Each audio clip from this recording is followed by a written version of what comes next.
CNN نے दावा किया कि अमेरिका और इसराइल के दरमियान ताल्लुकात में दरारें आ चुकी हैं और अब पहले जैसी गर्मजोशी नहीं रही। CNN अपनी रिपोर्ट में लिखा है कि नायब सदर जेडी वेंस की जानिब से दो टोक मौक़िफ़ इस बात की अलामत है कि अमेरिका मुमकिना तौर पर इसराइल से अपना रास्ता अलग कर रहा है। रिपोर्ट के मुताबिक अमेरिका और इसराइल देरीना इत्तेहादी हैं, लेकिन दोनों के दरमियान अब सूरत हाल काफ़ी पेचीदा है। नायब सदर जेडी वेंस के जुमले इसराइल को धमकी जैसे महसूस हुए।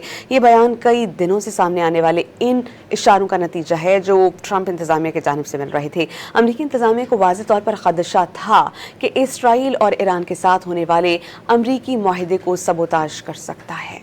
CNN ने दावा किया कि अमेरिका और इसराइल के दरमियान ताल्लुकात में दरारें आ चुकी हैं और अब पहले जैसी गर्मजोशी नहीं रही। CNN अपनी रिपोर्ट में लिखा है कि नायब सदर जेडी वेंस की जानिब से दो टोक मौक़िफ़ इस बात की अलामत है कि अमेरिका मुमकिना तौर पर इसराइल से अपना रास्ता अलग कर रहा है।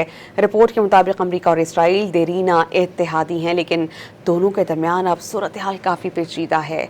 नायब सदर जेडी वेंस के जुमले इसराइल को धमकी जैसे महसूस हुए।